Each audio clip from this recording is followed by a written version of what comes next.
Hello friends, आज हम शुरू करने जा रहे हैं साइंस का first chapter, that is chemical reaction and equations. ठीक है, इस चैप्टर से रिलेटेड एमसीक्यूज हम आज पढ़ेंगे और उन्हें सॉल्व करने की कोशिश भी करेंगे। तो जो नया पैटर्न है उस हिसाब से आपको हर सब्जेक्ट से रिलेटेड एमसीक्यूज ही टर्म 1 के लिए आने वाले हैं, न्यू पैटर्न के हिसाब से। तो हमें ये कोशिश करनी है कि ज़्यादा से ज़्यादा एमसीक्यूज की हमारी प्रैक्टिस हो। तो उसीलिए हम आज सैम्पल क्वेश्चंस जो है साइंस के फर्स्ट चैप्टर के वो सॉल्व करेंगे। ठीक है, now here we have the question number 1। क्या है हमारा first question? The heating of a limestone produces.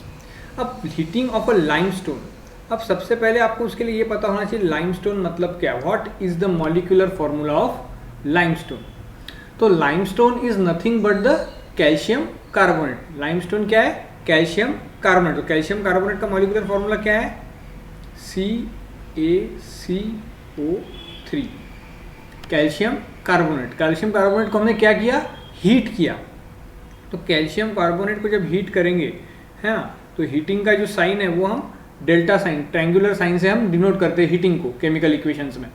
तो जब हम CaCO3 मतलब कैल्शियम कार्बोनेट, यानी कि यहाँ पे जो दिया है लाइमस्टोन, तो जब कैल्शियम कार्बोनेट को हम हीट करते हैं तो हमें मिलता है calcium oxide plus carbon dioxide gas is released.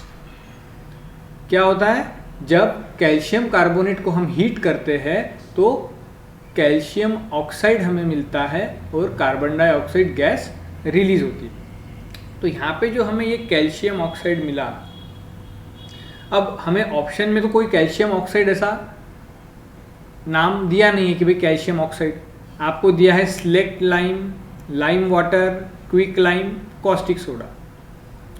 तो जैसे लाइमस्टोन यानी कैल्शियम कार्बोनेट होता है, वैसे slaked lime, lime water, quick lime, caustic soda, इनके भी कुछ ना कुछ नाम होंगे, मॉलिक्यूलर फार्मूलाज होंगे। तो ये जो स्लेक्ट लाइम है, slaked lime is nothing but the calcium hydroxide CaOH/2।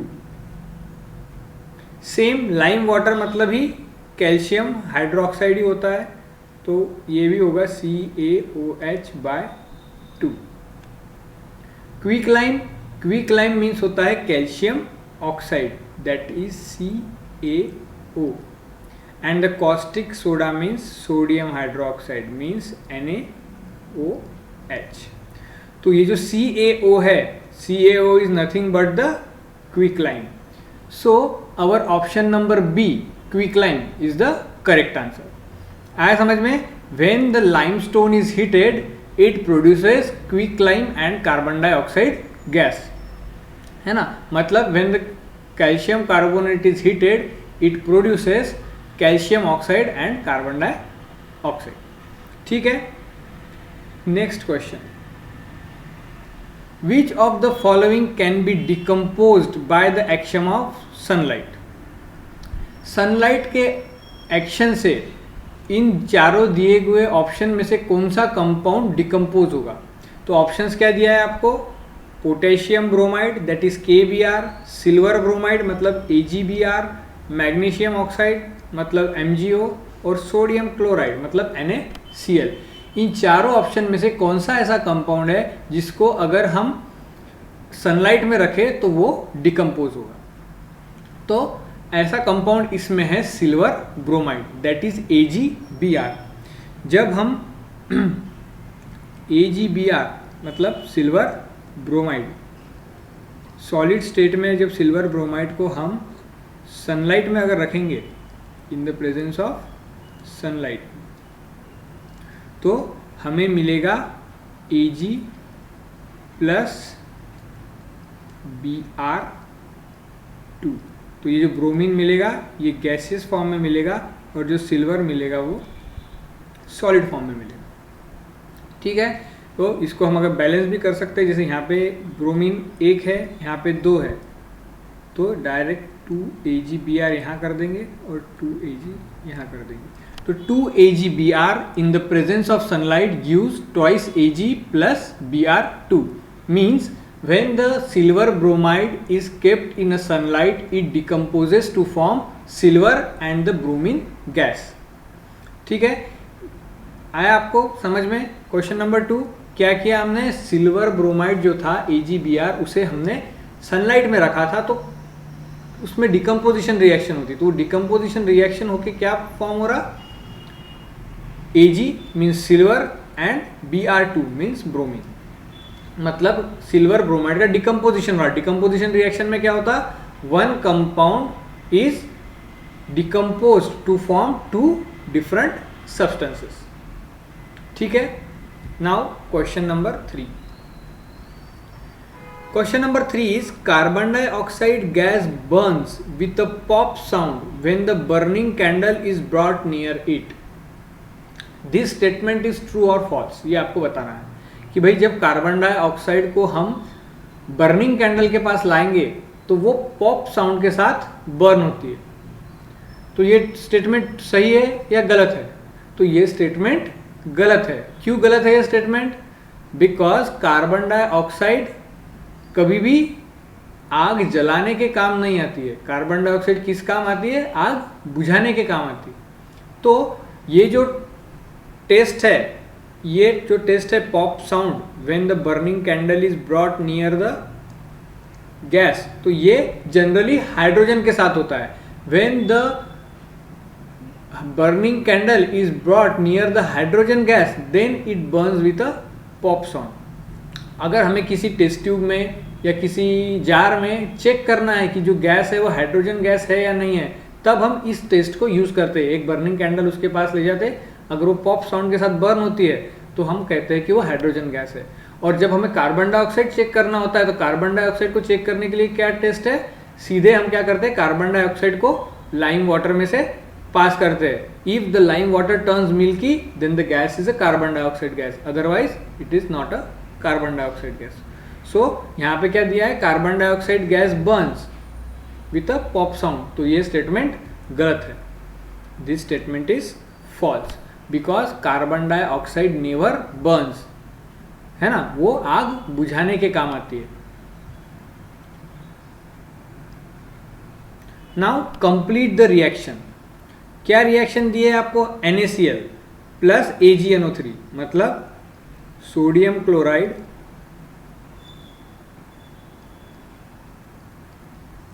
And silver nitrate.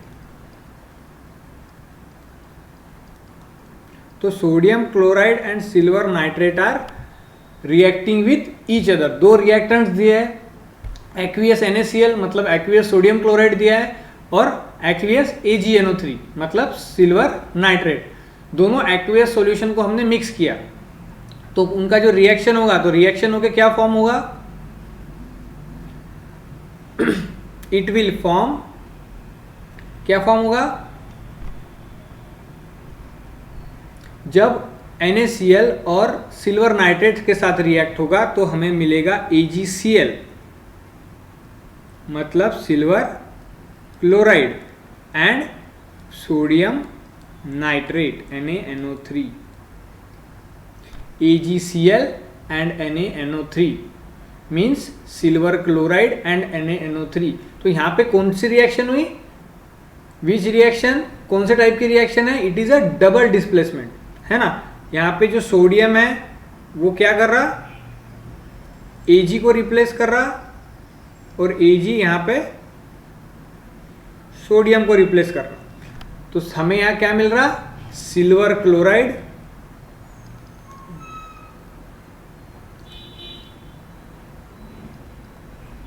And sodium nitrate.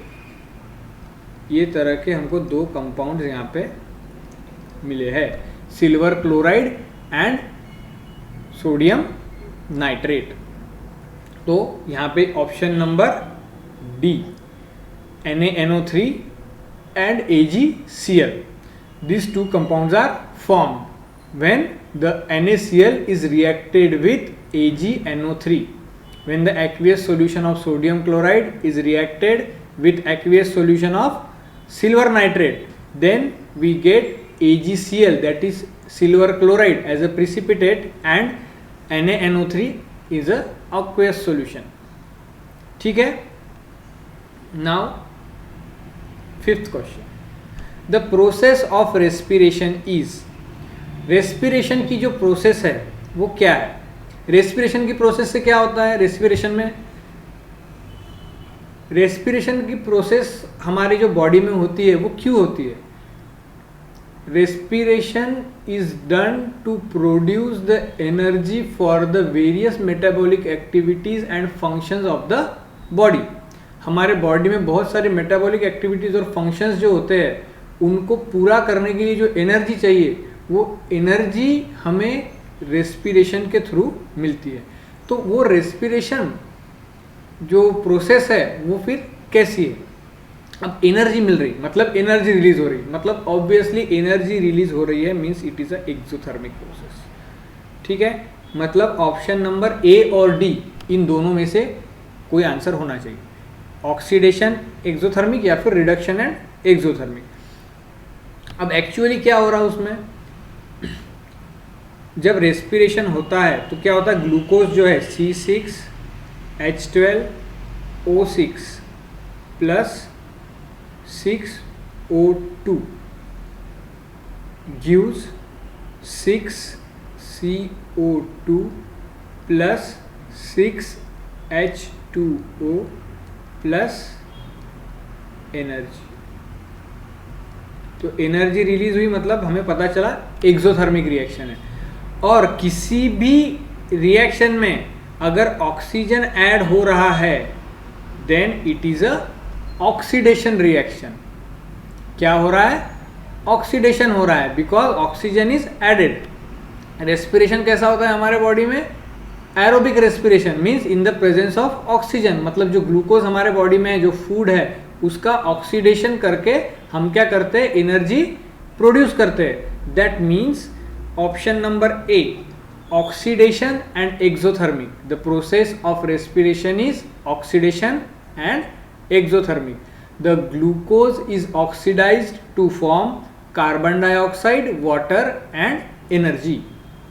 ठीक है, तो इस तरह से जो रेस्पिरेशन प्रोसेस है वो ऑक्सीडेशन रिएक्शन है क्योंकि इसमें हम ऑक्सीजन ऐड कर रहे हैं, ऑक्सीजन के साथ उसकी रिएक्शन हो रही, ऑक्सीजन के प्रेजेंस में हो रही, तो इसलिए ऑक्सीडेशन हुआ. और क्योंकि उसके एंड में एनर्जी रिलीज हो रही, तो एनर्जी रिलीज हो रही मतलब it is a exothermic reaction. ये हमें ध्यान रखना है.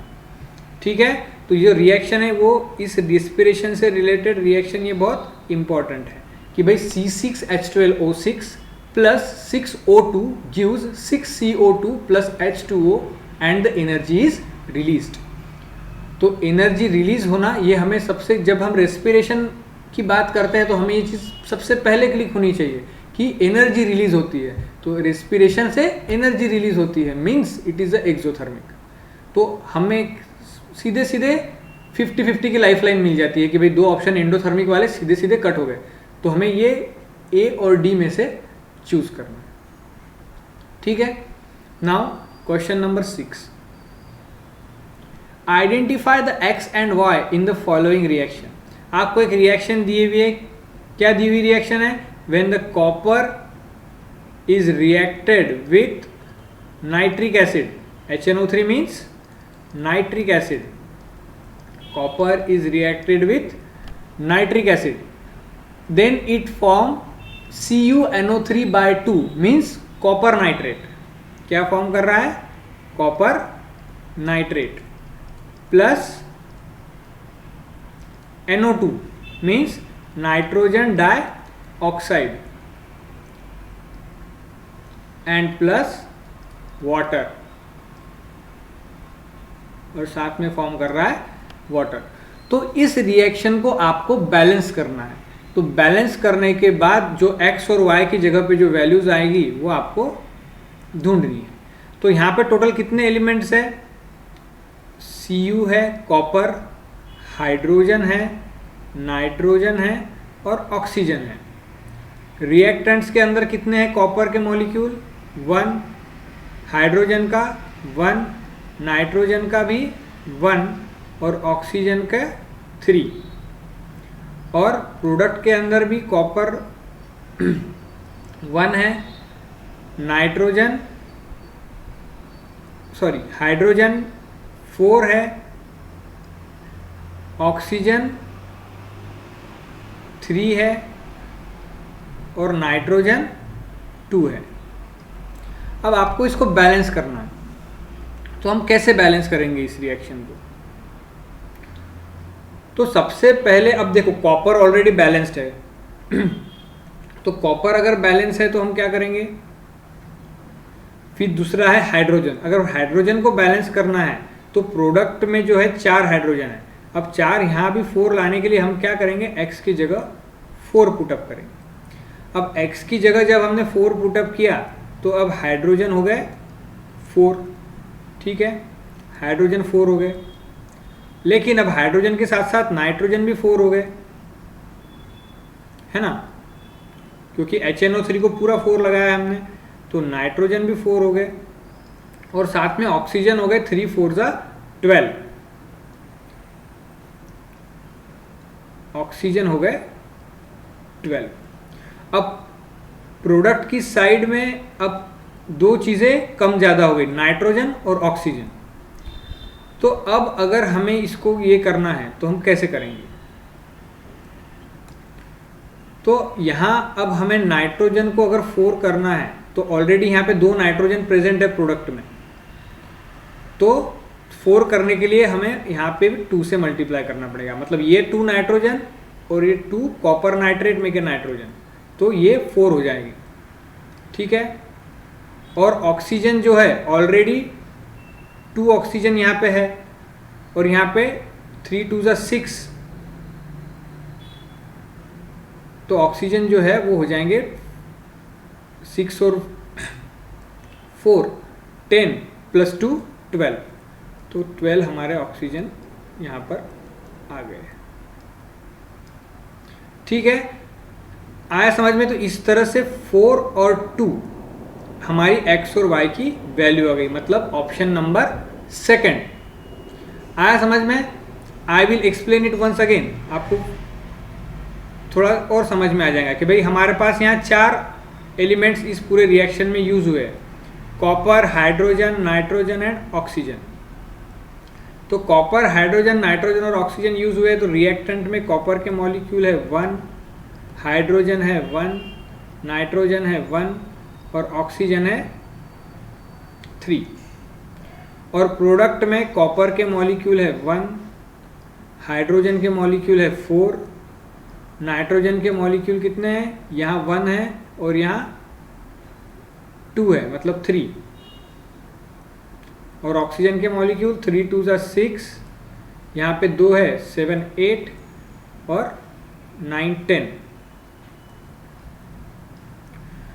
तो अब हमें सबसे पहले कॉपर तो बैलेंस्ड है तो कॉपर को छोड़ देंगे, हाइड्रोजन से शुरुआत करेंगे।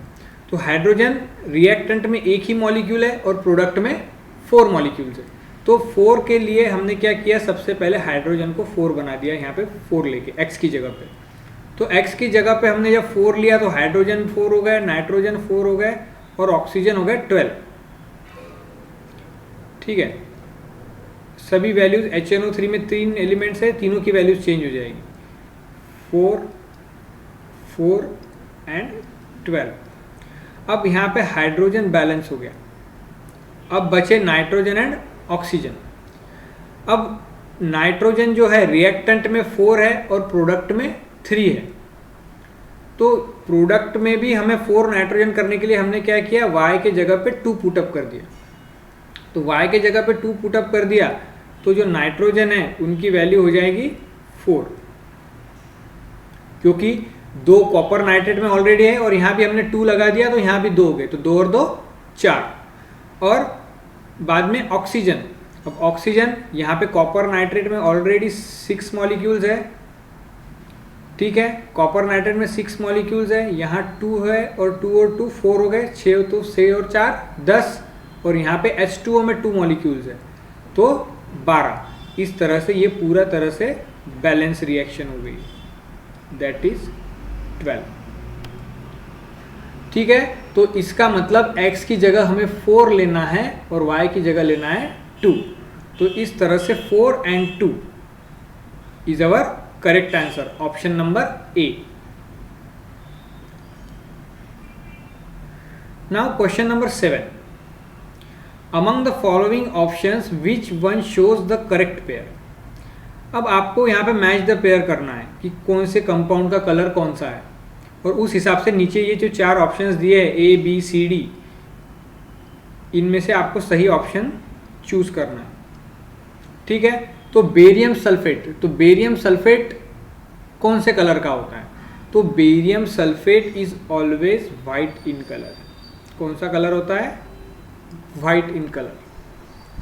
अब देखो, जो मैंने आपको पिछले रियल नंबर्स वाले वीडियो में आपको जो बात बताई थी, टाइम मैनेजमेंट, टाइम कैसे चुराना है, तो आपका बेरियम सल्फेट का जो मैच द पेयर है वो आ गया 4।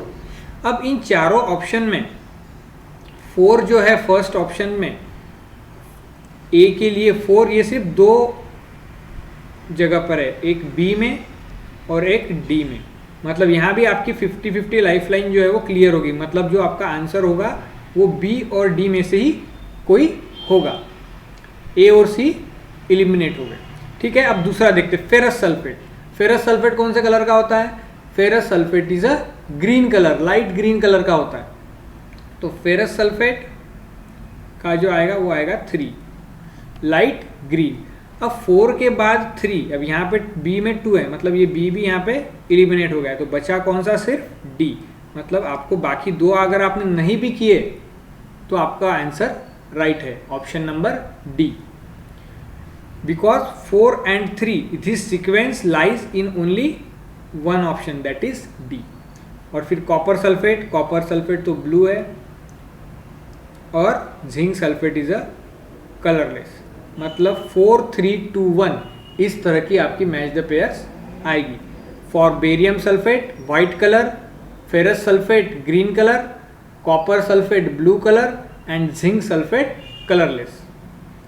ठीक है, तो इस तरह से जो कलर कॉम्बिनेशन के मैच द पेयर्स है, तो option number D 4 3 2 1 is the correct answer. ठीक है, now question number 8, identify the oxidising agent in the following reaction. एक रिएक्शन आपको दी है, MnO2 means manganese dioxide when react with HCl, मतलब hydrochloric acid. When the manganese dioxide react with hydrochloric acid, it gives manganese chloride plus chlorine plus water। ठीक है, कौन से compound दिए आपको? Manganese dioxide. आपको कंपाउंड के मॉलिक्यूलर फॉर्मूलाज को देखते से ही उसके नाम याद आने चाहिए कि MnO2 है तो Mn means manganese, 2 oxygen means dioxide, तो manganese dioxide. HCl means hydrogen and chlorine means hydrochloric acid. ये हमें कंपाउंड के मॉलिक्यूलर फॉर्मूला देखते से ही ध्यान आना चाहिए।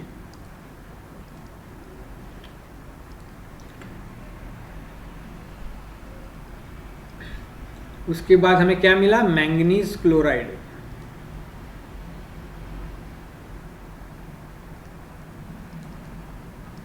क्लोरीन गैस और वाटर। तो आपको इसमें ढूंढना है ऑक्सीडाइजिंग एजेंट। ऑक्सीडाइजिंग एजेंट कौन सा होता है? ऐसा कंपाउंड जो ऑक्सीडेशन के लिए ऑक्सीजन प्रोवाइड करता।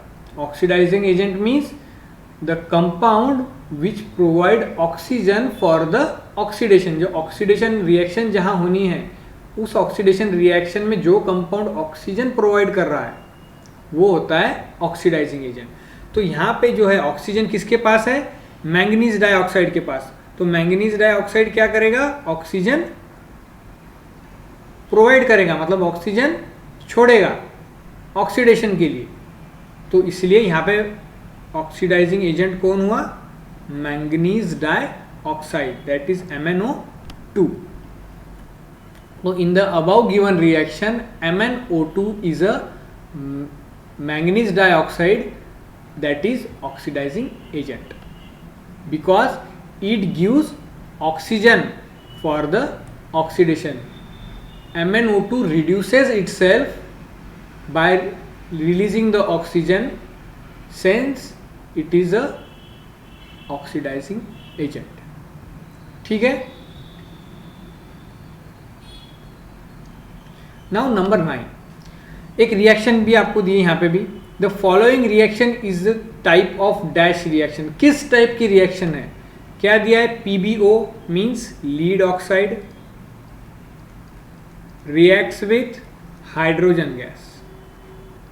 लीड ऑक्साइड हाइड्रोजन के साथ रिएक्ट होता है तो हमें मिल रहा है लीड एंड वाटर। किस टाइप की रिएक्शन है, ऑक्सीडेशन है, रिडक्शन है, रिडॉक्स है, डिकम्पोजिशन है, कौन सी रिएक्शन है? When the lead oxide react with hydrogen, it gives lead plus water. तो यहाँ जब हम देखेंगे तो हमें ये पता चल रहा है कि lead oxide is giving oxygen to hydrogen to form the water. मतलब रिमूवल ऑफ ऑक्सीजन, अगर ऑक्सीजन रिमूव हो रहा है तो रिमूवल ऑफ ऑक्सीजन मीन्स कौन सी रिएक्शन होती है, removal of oxygen? Removal of oxygen means reduction reaction. Removal of oxygen means reduction reaction. और ये जो ऑक्सीजन रिमूव हुआ लीड से वो किसके पास गया, हाइड्रोजन के पास। मतलब हाइड्रोजन में क्या हो रहा है, एडिशन ऑफ ऑक्सीजन। तो हाइड्रोजन में क्या हो रहा है, एडिशन ऑफ ऑक्सीजन। तो उसको हम क्या कहते हैं, ऑक्सीडेशन। तो इसका मतलब यहाँ पे रिडक्शन भी हो रहा है और ऑक्सीडेशन भी हो रहा है। And in the reaction in which the oxidation and reduction takes place simultaneously, such reaction is called as redox reaction. That is option number C. ऐसी रिएक्शन को हम क्या बोलते हैं, रेडॉक्स रिएक्शन बोलते हैं। When the oxidation and reduction reaction takes place simultaneously। ठीक है, तो लीड में से ऑक्सीजन रिमूव हुआ, मतलब लीड ऑक्साइड का रिडक्शन हुआ, और हाइड्रोजन में ऑक्सीजन ऐड हुआ, मतलब हाइड्रोजन का ऑक्सीडेशन हुआ। तो रिडक्शन और ऑक्सीडेशन ये साथ में हुआ, इसलिए ये रिएक्शन कौन सी हुई, रेडॉक्स रिएक्शन। ठीक है, question number 10, chemically rust is, what is the chemical name of the rust? Rust मतलब क्या होता है, जो लोहे पे जंग लगता है ना, उसे हम रस्ट कहते हैं इंग्लिश में। तो रस्ट का फॉर्मूला क्या है, what is the formula of rust? It is Fe2O3 dot XH2O। क्या है रस्ट का फॉर्मूला, Fe2O3 डॉट XH2O। तो X जो है ये वेरिएबल है, मतलब यहाँ पे जो वाटर मॉलिक्यूल्स है वो उसकी जो वैल्यू है वेरी हो सकती, तो XH2 ऐसा हम वहाँ पे लेते हैं उसके मॉलिक्यूलर फॉर्मूला में। तो Fe2O3 डॉट XH2। तो Fe2O3 मीन्स क्या है, फेरिक ऑक्साइड। क्या है, फेरिक ऑक्साइड। तो अब फेरिक ऑक्साइड दो जगह है, बी में भी है और सी में भी है। तो कौन सा ferric oxide, hydrated ferric oxide या फिर सिर्फ फेरिक ऑक्साइड? तो इसका सही आंसर कौन सा आएगा, hydrated ferric oxide. Why hydrated ferric oxide? Because this ferric oxide contains the water molecules. XH2O जो है ना, इन वाटर मॉलिक्यूल्स के प्रेजेंस के कारण we call this ferric oxide as a hydrated ferric oxide. Therefore option number C, hydrated ferric oxide is a correct answer। ठीक है, समझा आपको?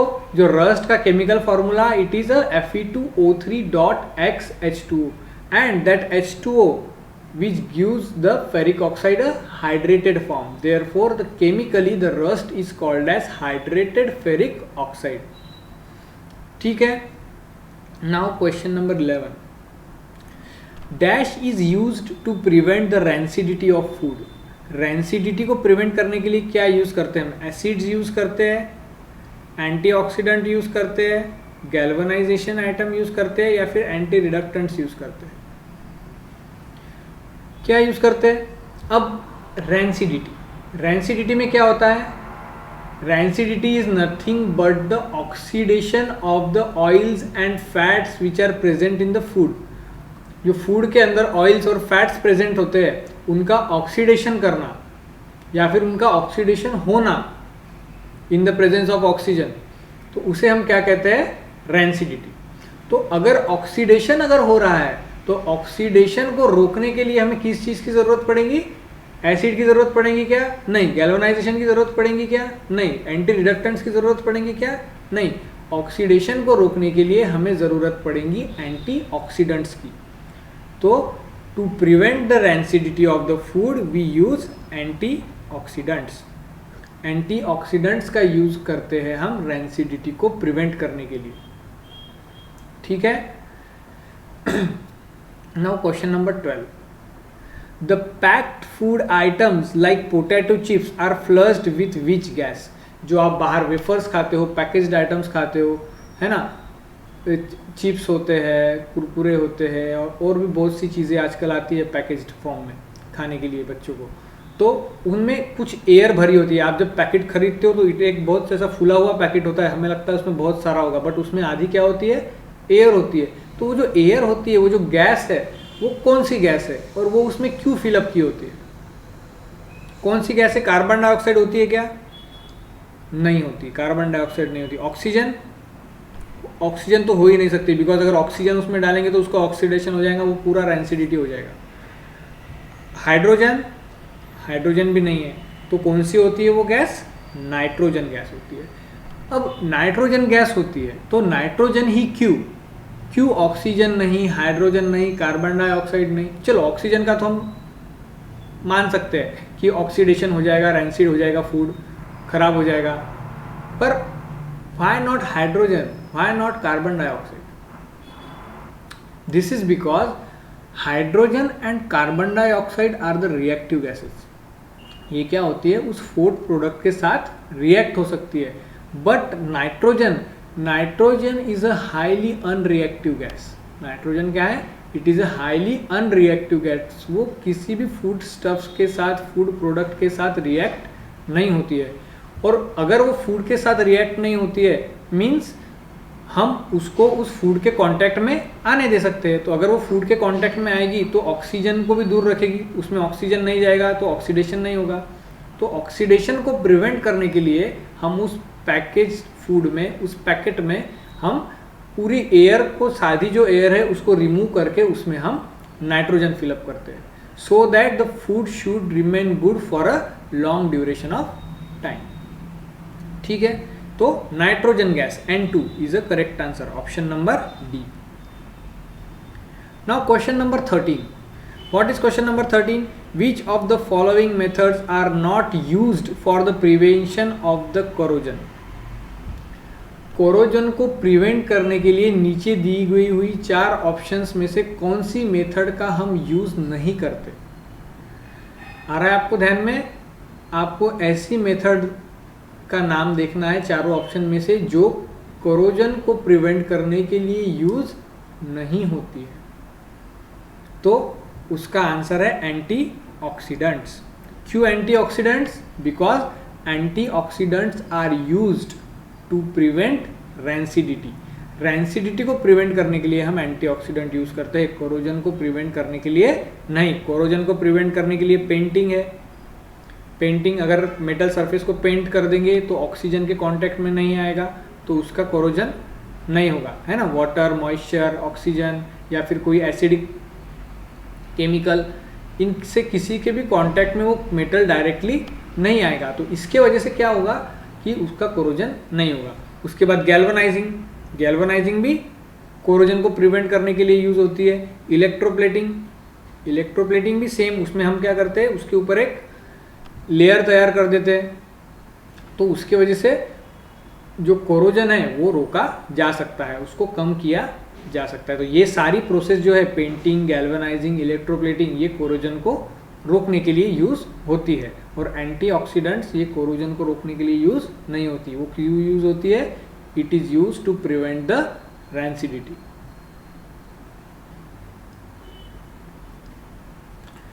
Question number 14.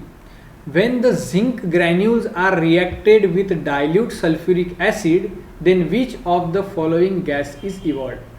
जब जिंक ग्रैन्यूल्स हम सल्फ्यूरिक एसिड के साथ रिएक्ट करेंगे तो इनमें से नीचे दी गई हुई 4 ऑप्शन में से कौन सी गैस इवॉल्व होगी? तो जिंक ग्रैन्यूल्स मतलब Zn, solid zinc is reacted with H2SO4 dilute sulphuric acid मतलब aqueous sulphuric acid, it will give ZnSO4 in aqueous form plus hydrogen gas is released. तो जिंक सॉलिड लेंगे, H2SO4 aqueous लेंगे, zinc SO4 हमें मिलेगा aqueous form में और hydrogen मिलेंगी हमें गैसियस फॉर्म. ठीक है, तो when zinc is reacted with dilute sulphuric acid it gives zinc sulphate and hydrogen gas. ठीक है, मीन्स यहाँ पे क्या होगी, कौन सी रिएक्शन होगी? Displacement reaction. Zinc being and highly reactive than hydrogen will replace the hydrogen from the sulphuric acid. Sulphuric H2SO4 में से हाइड्रोजन को रिप्लेस कर देगा and will form the zinc sulphate and the hydrogen gas will release.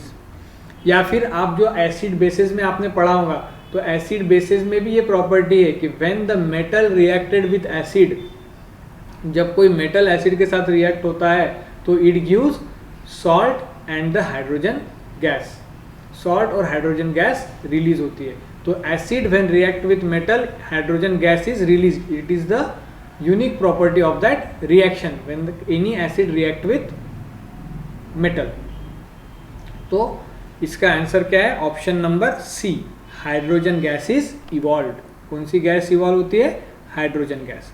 When zinc is reacted with dilute sulphuric acid, zinc sulphate form होता है और hydrogen gas evolve होता है. Now question number 15.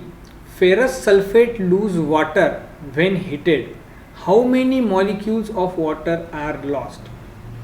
तो इसके लिए सबसे पहले हमें पता होना चाहिए फेरस सल्फेट का फॉर्मूला. तो फेरस सल्फेट का फॉर्मूला क्या है? फेरस सल्फेट का फॉर्मूला है FeSO4 dot 7H2O. It means that ferrous sulfate has 7 molecules of water of crystallization. Water of crystallization के 7 मॉलिक्यूल्स प्रेजेंट है फेरस सल्फेट में. तो अब उसको हमने क्या करना है? हीट करना है.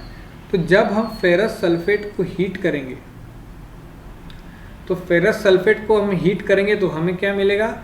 अनहाइड्रस फेरस सल्फेट मतलब FeSO4 मिलेगा. अनहाइड्रस, अनहाइड्रस मतलब जिसमें वाटर मॉलिक्यूल नहीं है. जैसे हमने रस्ट केस में देखा था ना, hydrated ferric sulphate, hydrated ferric. तो हाइड्रेटेड मतलब विथ वाटर और अनहाइड्रस मतलब विदाउट वाटर. तो यहाँ पे हमें अनहाइड्रस FeSO4 मिलेगा प्लस 7H2O. तो कितने मॉलिक्यूल्स रिलीज हुए वाटर के? 7 molecules of water are released. Why 7 molecules? Because ferrous sulphate contain 7 water of crystallization, 7 molecules of water of crystallization. तो वो जो 7 molecules of water of crystallization है वो हीटिंग के साथ ही क्या हो जाते हैं? उस बॉन्ड को ब्रेक करके अलग हो जाते हैं. तो वो anhydrous ferrous sulphate and water is release. और जब हम फिर से उसमें वाटर मिक्स कर देंगे then again it will form the ferrous sulphate dot 7H2O. फिर से वो वाटर मॉलिक्यूल्स उसमें आ जाएंगे और वो फिर से क्रिस्टलाइन फॉर्म में हमें मिलेगा. ठीक है, तो it mean option number B, 7 molecules. कितने मॉलिक्यूल्स रिलीज हुए वाटर के? 7 मॉलिक्यूल्स आर लॉस्ट. ठीक है, उसके बाद 16th. When the magnesium ribbon is burnt which of the following statement is true? जब हम मैग्नीशियम रिबन को बर्न्ट कर रहे हैं, अब magnesium ribbon means pure magnesium metal मतलब Mg.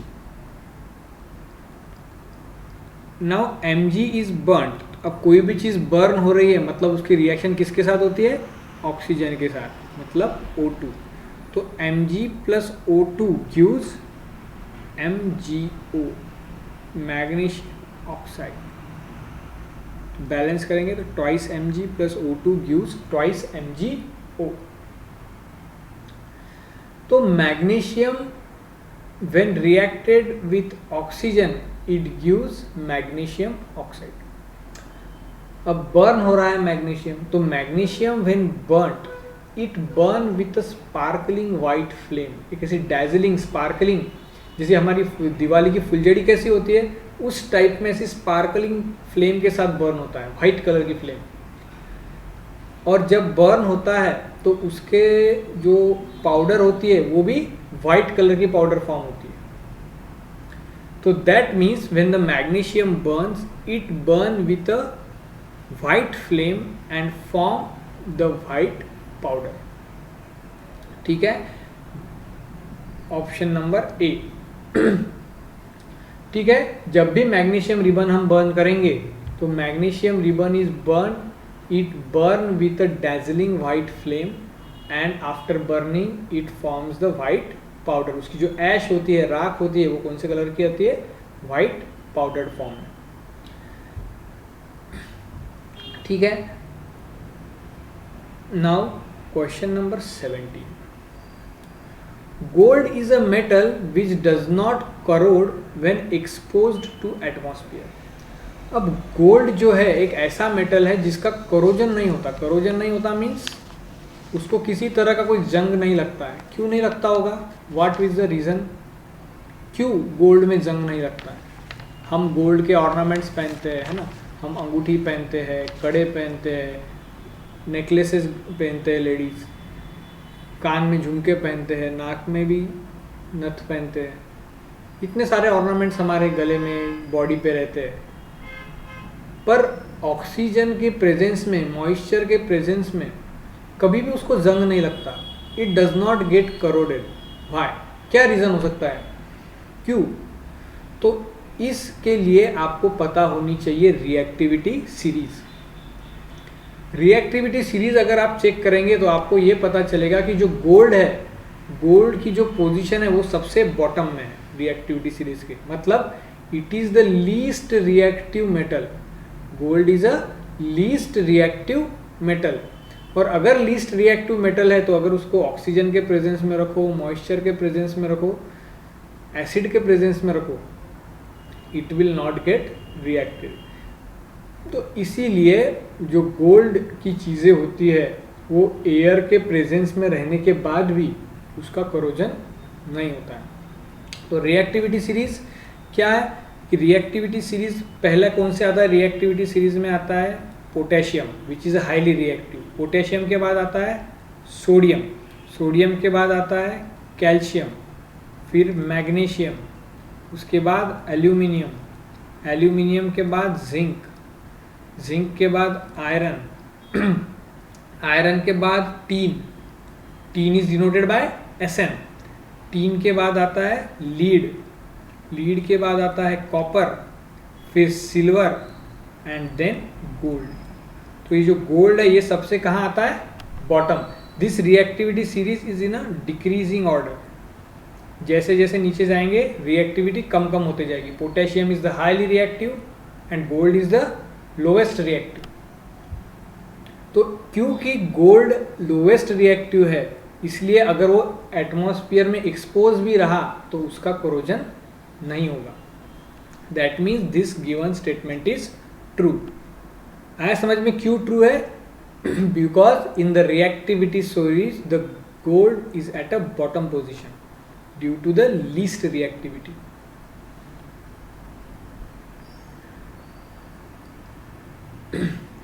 Question number 18. Which of the following reaction involves the combination of two elements? Combination of two elements. अब यहाँ पे आपको reactions दी है। क्या दी है reactions? कि पहली दी है calcium oxide plus carbon dioxide gives calcium dicarbonate CaCO2। Sodium plus oxygen gives Na2O, SO2 plus half O2 gives SO3, NH3 plus HCl gives NH4Cl। ये 4 ऑप्शंस दिए हैं, इनमें आपको ढूंढना है ऐसी reaction which involves the combination of 2 elements. अब आप चारों ऑप्शन देख के बोलेंगे कि चारों रिएक्शन ही कॉम्बिनेशन है, क्योंकि कॉम्बिनेशन रिएक्शन की डेफिनेशन क्या है, व्हेन द 2 और more reactants combine to form a single product then it is called as combination reaction. जब 2 या 2 से ज्यादा रिएक्टेंट्स मिलकर एक सिंगल प्रोडक्ट फॉर्म करते हैं तो उस रिएक्शन को कॉम्बिनेशन बोलते हैं। तो ये चारों ऑप्शंस में 2-2 रिएक्टेंट है और प्रोडक्ट सिंगल प्रोडक्ट है, तो चारों कॉम्बिनेशन रिएक्शन है। तो फिर कौन सा ऑप्शन होना चाहिए? तो हमें इस क्वेश्चन में एक वर्ड पे बहुत ध्यान देना जरूरी है, that is it involves the combination of 2 elements. 2 elements का कॉम्बिनेशन होना चाहिए, 2 कंपाउंड का नहीं, एक कंपाउंड और एक एलिमेंट का ऐसा भी नहीं, सिर्फ 2 एलिमेंट्स। अब आप जब CaO और CO2 बोलेंगे तो CaO मीन्स कैल्शियम ऑक्साइड और कार्बन डाइऑक्साइड, ये दोनों ही कंपाउंड है, they are not the elements. SO2 बोलेंगे तो SO2 भी कंपाउंड है और ऑक्सीजन एलिमेंट है, बट हमें एक एलिमेंट और एक कंपाउंड नहीं चाहिए। NH3 अमोनिया भी कंपाउंड है, HCl हाइड्रोक्लोरिक एसिड भी कंपाउंड है, तो 2 कंपाउंड का कॉम्बिनेशन हमें नहीं चाहिए। और ऑप्शन नंबर बी है सोडियम, सोडियम भी एलिमेंट है, ऑक्सीजन भी एलिमेंट है, तो sodium and oxygen these 2 elements are combining to form a single product, means this reaction is the combination of 2 elements। ठीक है, तो ऐसे क्वेश्चन में आपको सबसे ज़रूरी है ये वर्ड पे ध्यान देना, दैट इज एलिमेंट। 2 एलिमेंट्स का कॉम्बिनेशन होना चाहिए, मॉलिक्यूल्स और कंपाउंड का नहीं, 2 एलिमेंट्स का। तो that is option number B. अगर मॉलिक्यूल्स भी होंगे तो सेम एलिमेंट के होने चाहिए, अलग अलग इसके नहीं। तो 2 elements, the element word here is very important. तो इस क्वेश्चन का आंसर क्या आएगा? Option number B, in which sodium and oxygen this 2 elements are combining to form a single product. ठीक है, उसके बाद question number 19। What is question number 19?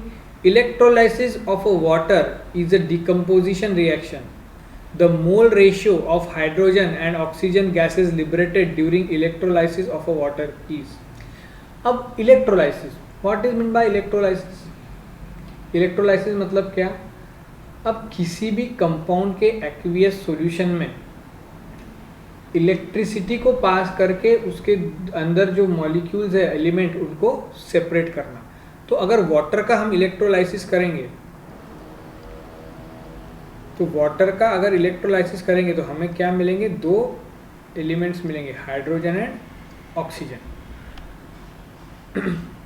तो हाइड्रोजन एंड ऑक्सीजन मिलेंगे, मतलब H2O when electrolyse we form H2 and O2। That means इसको balance करेंगे तो twice H2O gives twice H2 plus O2।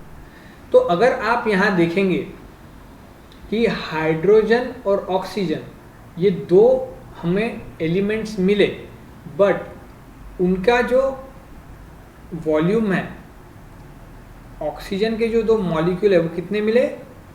2 hydrogen molecules,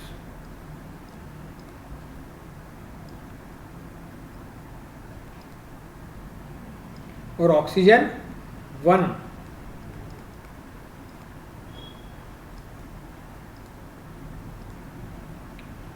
तो वाटर का जब इलेक्ट्रोलाइसिस किया तो वाटर को इलेक्ट्रोलाइज करने के बाद जो हमें 2 सेपरेट हाइड्रोजन और ऑक्सीजन ये एलिमेंट्स मिले, तो उसमें हमें ये पता चला कि हाइड्रोजन के 2 मॉलिक्यूल्स मिले हैं हमको और ऑक्सीजन का 1। मतलब जब आप एक वाटर मॉलिक्यूल को डिकम्पोज करेंगे तो हमें 2 हाइड्रोजन और 1 ऑक्सीजन मिलेगा। क्यों? क्योंकि H2O is made up of 2 hydrogen and 1 oxygen. तो जो रेशियो आएगा, the ratio will be 2:1। The ratio of hydrogen and oxygen is 2:1। तो आपका जो वाटर डिकम्पोज होगा वो 2:1 के रेशियो में होगा। That is option number B. तो आपका ऑप्शन नंबर बी जो है ये करेक्ट आंसर है। ठीक है, now question number 20, the reaction in which two compounds exchange their ions to form a two new compound is called as. ऐसे reaction जिसमें दो कंपाउंड्स अपने आयन एक्सचेंज करते हैं दो नए कंपाउंड्स फॉर्म करने के लिए।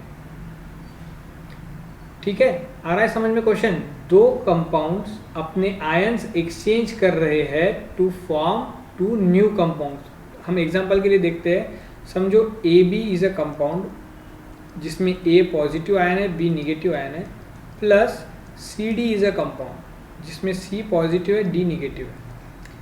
ये क्या कर रहे हैं? अपने आयंस एक्सचेंज कर रहे हैं। मतलब B यहाँ चला जाएगा D के जगह पे, D इधर आ जाएगा। मतलब जो दो नए कंपाउंड फॉर्म हो रहे हैं वो इस तरह से हो रहा है कि A positive D negative plus C positive B negative. तो इसमें क्या हो रहा? दो आयंस दो अलग आयंस को रिप्लेस कर रहे हैं, है ना। मतलब यहाँ पे जो रिएक्शन होगी दैट इज डबल डिस्प्लेसमेंट। दो जगह क्या हो रहा? डिस्प्लेसमेंट हो रहा। बी डी को रिप्लेस कर रहा है और डी बी को रिप्लेस कर रहा है। तो such reaction in which two compounds exchange their ions to form two new compounds is called as double displacement reaction. आया समझ में? तो इस तरह से आज हमने ये जो साइंस के फर्स्ट चैप्टर के 20 MCQs स्टडी किए। हर टॉपिक से रिलेटेड, हर कंसेप्ट से रिलेटेड जो है चैप्टर के हमने इसमें MCQs लिए हैं। आपको रिएक्शन के साथ सॉल्यूशन सॉल्व करके बताया है, आपको समझ में आया होगा। अगर फिर भी कोई डिफ़िकल्टीज अगर हो तो आप मुझे कमेंट सेक्शन में पूछ सकते हैं। और आपको और भी ज़्यादा इस तरह से MCQs की प्रैक्टिस करते रहनी है टर्म 1 के लिए। कुछ दिनों में हम इसी तरह से साइंस और मैथ्स के लाइव क्विज भी कंडक्ट करेंगे, जिसमें कि आपको टाइम के अंदर एक पर्टिकुलर टाइम लिमिट के अंदर नंबर ऑफ MCQs सॉल्व करने होंगे। तो उससे भी आपके प्रैक्टिस और बढ़ेगी।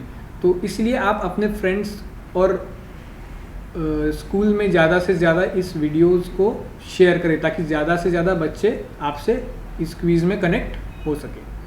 ठीक है।